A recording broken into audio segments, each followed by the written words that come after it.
Hi and welcome to Manchester Airport. I'm currently on my way to Munich to photograph Beth and Peter's wedding celebrations, which I'm so excited about. Beth and Peter got married last weekend in Matlock in Derbyshire, and that was just an amazing day.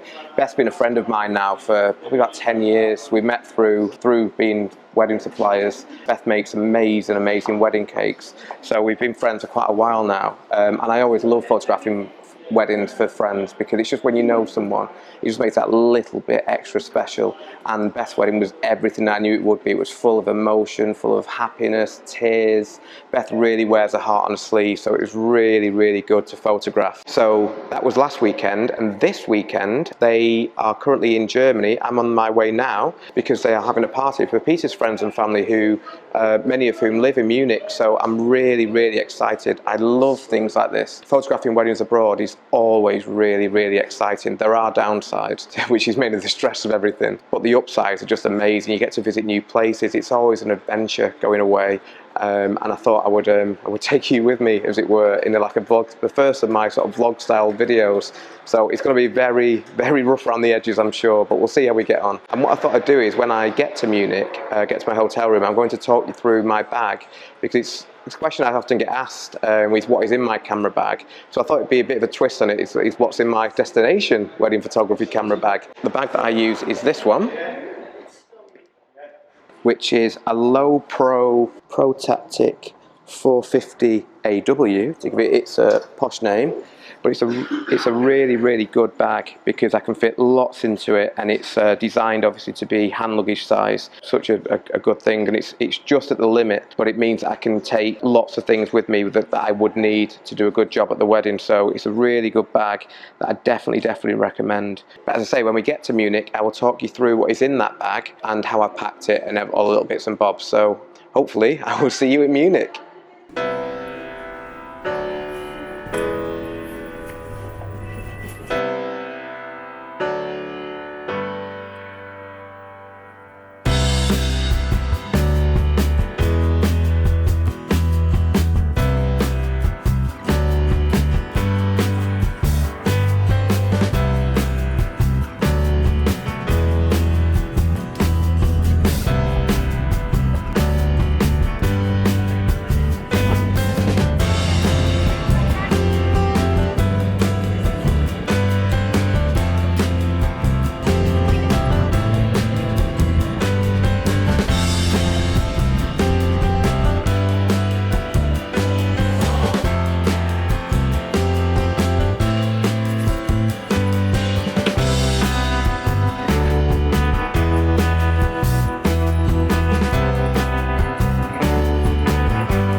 Hi, I have arrived in Munich.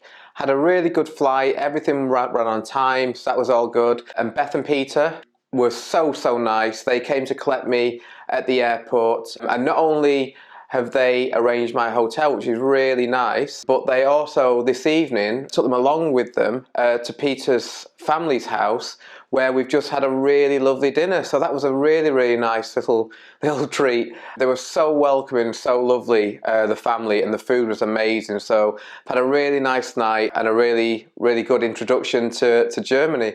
So my plan originally for when I got back was to talk you through my bag and go through why I like that bag, the sort of things that I take with me on a destination wedding. But it's a little bit late now. It's about 10:30, 11 o'clock at night. So I've decided I'll do that tomorrow now in the morning, before everything kicks off tomorrow. So I'm going to bid you a good night now, and then in the morning I will talk you through this. Still not got the hang of this.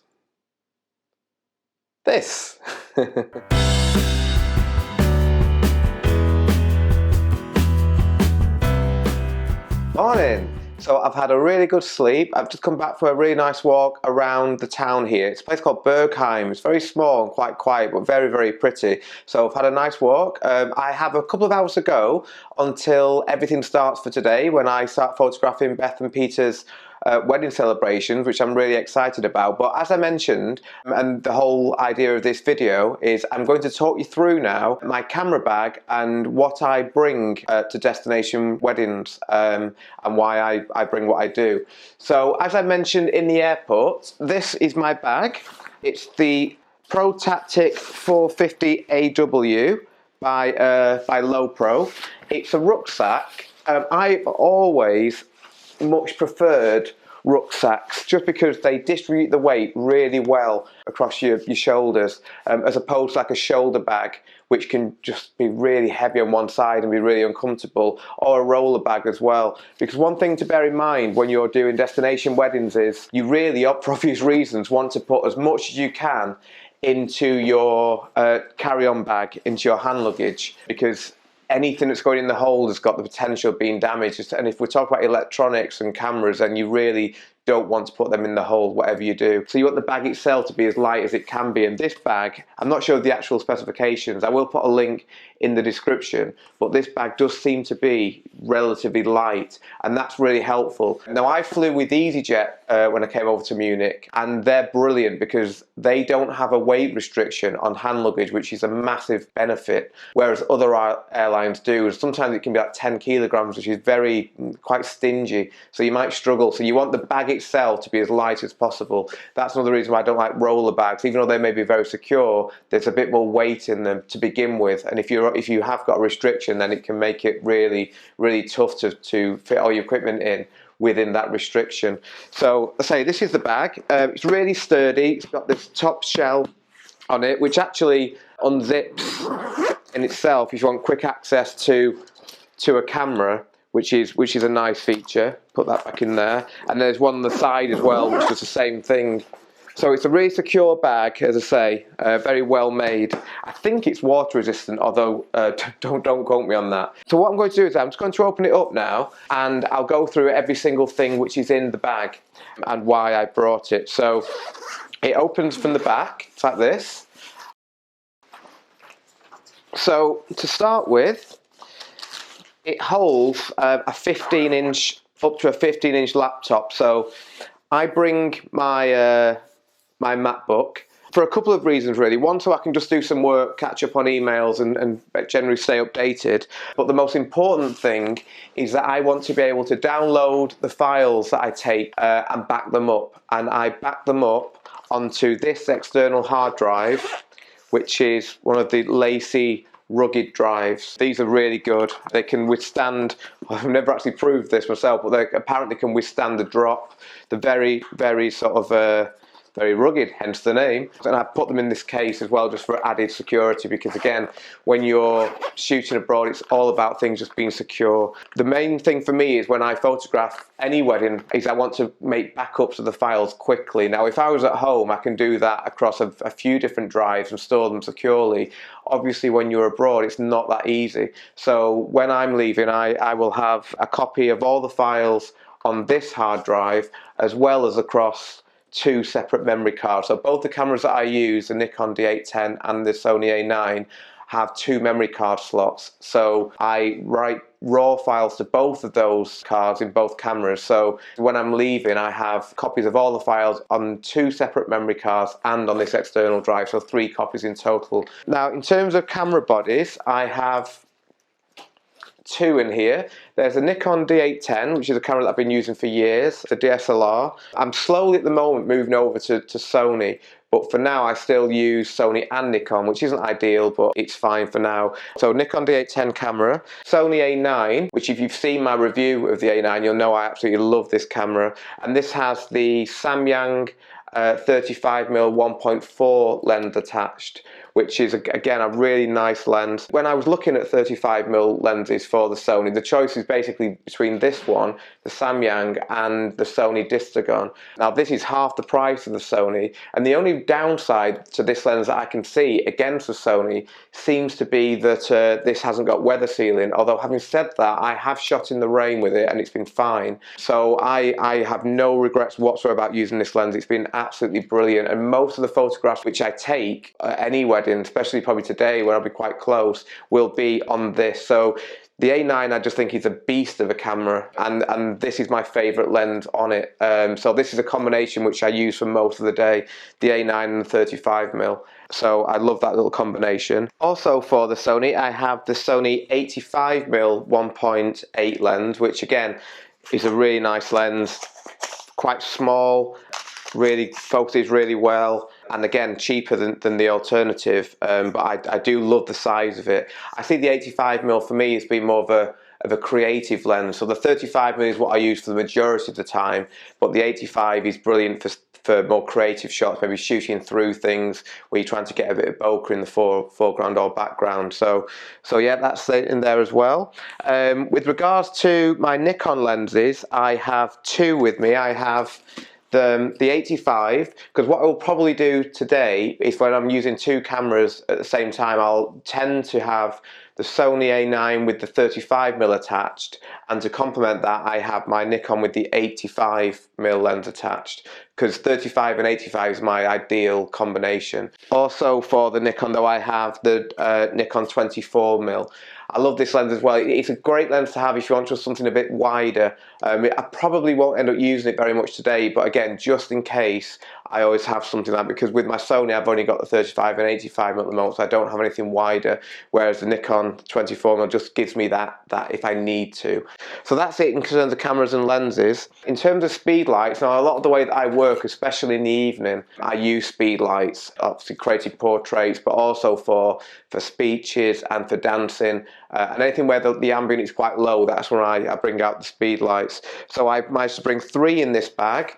They're all Nikon speedlights. I have 2 SB900s and an SB700. Doesn't really matter what speedlights you use, they're all much of a muchness really. You'll also see that my speedlights have on them Magmod grips. This is so that I can attach Magmod Modifiers. Now this one doesn't have it, but the grip is in the bag separately, so I just need to reattach that. It's just with this bag, sometimes if you have the grip attached, you can't actually fit them into the compartments very well. So I tend just to take the grips off and then just put them somewhere else, and I'll reattach them just before I start later today. So again, just to go over, so that's 2 camera bodies, 2 lenses for each of the camera bodies, and 3 speed lights with my grips attached. Following on from the speed lights, I also have some Magmod modifiers here. So my favourite Magmod modifier by far is the grid. I use these a lot. I absolutely love these. They're brilliant at limiting the spill that comes out of a flash, and that's exactly how you can make off-camera flash shots look really effective, by limiting the spill. So grids are brilliant at that. So I have 3 grids, 1 obviously for each speed light. I do tend to use 3 speed lights at the same time for certain parts of the day, so it's always essential that I have 3 grids. And as well as those, I also have these gels as well in these 3 gel holders. Probably won't end up using these today. I tend to use these more so for creative portraits, and whether, I don't know how today will pan out, so I may not need them, but again, I always want to have, for the size, and they're so light and easy to store. And I also have this wallet as well, which has got more colours in, should I want to change the gels. So that's all the Magmod and Speedlight equipment. Ah, no it's not. So that's all the Magmod equipment, and then we have triggers. Now I absolutely love these triggers. These are the Phottix Strato triggers, and what makes these so good, which to my knowledge I've not been able to find really in any other trigger, is the ability to turn speed lights on and off. So if you're using a flash setup where you have more than 1 speed light and you want to turn them on and off quickly, most triggers seem to require you to go into a menu on the transmitter, press one button, turn something else, and then press another button. It's very fiddly, whereas to turn a flash on and off with this one, with the Stratos, it's literally a question of pressing, like for example, A, on and off. They're really, really quick to use. And the other huge benefit of using the Stratos is that I can use the same speed lights regardless of the fact that I'm using Sony and Nikon cameras. So this is my Sony trigger, and this is my Nikon trigger, and they just sit on top of the cameras, and I can use the same speed lights, which is a huge benefit of them. They don't allow things like high-speed sync, which is unfortunate because I would like to use that, and I also can't change the power or the zoom of the flashes using the Stratos, but I always shoot in manual anyway, and they're just, I say that the upside of them being so quick to use negates a slight disadvantage. I haven't got a high-speed sync, but I say I don't tend to use speed lights very much in when the natural light is strong, so it's not really a problem for me not to have high speed sync. And obviously these are the receivers, so these are going each flash. So I have just as a form of backup, I've got 2 transmitters for the Nikon, 1 transmitter for the Sony, and 3 receivers for the 3 speed lights. That's more or less it. So I should have mentioned in this part of the bag here, I have my batteries. The bottom bit here is all my spare memory cards and USB cables, a cloth for cleaning the camera, so just general smaller items. And then the other things which I have in here is my GoPro, which I sometimes like to put this on top of my camera. It's got a hot shoe mount on it there, so that I can put this on top of one of my cameras if I want to film what it is that I'm shooting, like a camera's eye view. To go with the GoPro, I have this, this is a nice little charger, so it's a box, and within this box, like, you can store 3 GoPro batteries and charge them all at the same time, so that's really handy. So that's the GoPro stuff. Also in here is my Loupe. Now the Loupe is absolutely essential to me if I'm shooting with my Nikon DSLR. The reason being that if I want to check the exposure on the back of my camera, and it's bright conditions outside, it's very difficult on a DSLR to do that by looking at the back of the camera screen. When you've got lots of light hitting this screen, very difficult to judge whether the exposure is correct or not, because I say you've got all this sort of light reflecting onto the screen. So where the Loupe comes in handy is that it basically allows you to put this on the screen like this, look through the Loupe, and then it blocks out all the ambient light which is hitting that screen, and that can become such a huge help, especially when the conditions are very bright, as I say. So I feel if I didn't have this and I was shooting with my Nikon, I would feel lost without it. So it's absolutely essential. Now this isn't needed with my Sony or with a mirrorless camera, because you have the EVF, the electronic viewfinder. So basically meaning that when you look through the viewfinder, then you see an electronic representation of what the camera is seeing, and that's a huge advantage. So you're not relying on reviewing your images on the back of the screen here, because you can review them through the viewfinder. But when you are relying on the screen, as I say, the Loupe becomes absolutely integral to the way that I work. So this is absolutely vital. If I didn't have this, I'd be, as I say, I'd be really lost. So the last couple of things in my bag is this little mobile phone charger, like a little power bank, really useful if you're out, especially abroad, and you know, you might not be aware of when you can next charge your phone, because I use the phone for various things on a wedding, so this can be really useful to have on you. And then lastly, I think, yeah, lastly is the most important thing for destination weddings, hopefully, a pair of sunglasses. So hopefully we're going to need these, especially if you are lucky enough to be photographing weddings where you more or less guarantee good weather. So that's it. That's everything that I have in my bag. Now, I also do require other equipment when I'm working abroad. For example, light stands. They go into the hold, and because they're obviously quite sturdy, I'll just show you the light stands which I use. They're just over here. So I have 3 of these. One of them I'm actually using to record this video on, but these are really good. These are Manfrotto mini stands. They attach together, which is really nice. So you can have any number of them all linked up as one, which makes carrying them really easy. I have 4 in total. I say I brought 3 with me to this wedding, but they also unattach really easily. You just reattach them just by doing that. So they're really nice stands. They're also relatively small, and that's important because if they're any bigger, I will struggle to fit them into my luggage case. So these are perfect for traveling abroad with, say, the Manfrotto mini stands. And also in my case is my Holdfast Money Maker camera strap. So this just goes you have to end up looking a bit like a cowboy, I'm afraid. Maybe that's a good thing, who knows. I'm also going to be told out like a policeman when I'm wearing this. But it's really useful because, again, I always shoot with 2 cameras. This is always a 35 here, this is always my 85. And just using this strap just distributes the weight really well, so you're not putting all the strain like on your neck if you're carrying around your neck. I don't particularly like using belts, and nothing wrong with it if you do, but I am often lying on the floor and just moving around quite a lot, and I always worry that the belts will just limit my movement. So this is absolutely perfect. I've used this for a few years now, and I always love using this. So yeah, so my light stands, this Holdfast strap, and also chargers, they all go into my whole case, because I don't mind if they get a little bit bashed, because they're not going to get damaged if they do. I say I also take all my chargers in the whole case. That's just because I prefer to use the space in my camera bag for other things.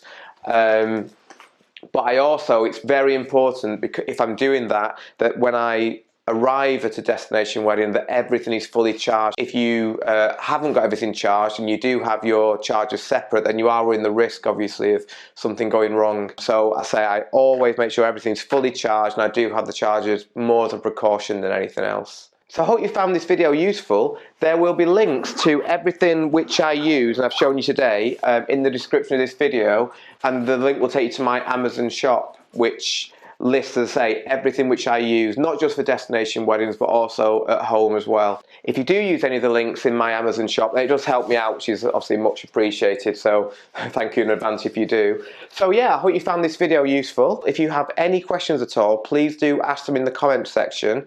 I love receiving comments, and I will always try to reply to every single one which I do receive. So I'm off now to photograph Beth and Peter's wedding celebration. So thank you very much, and I will see you next time.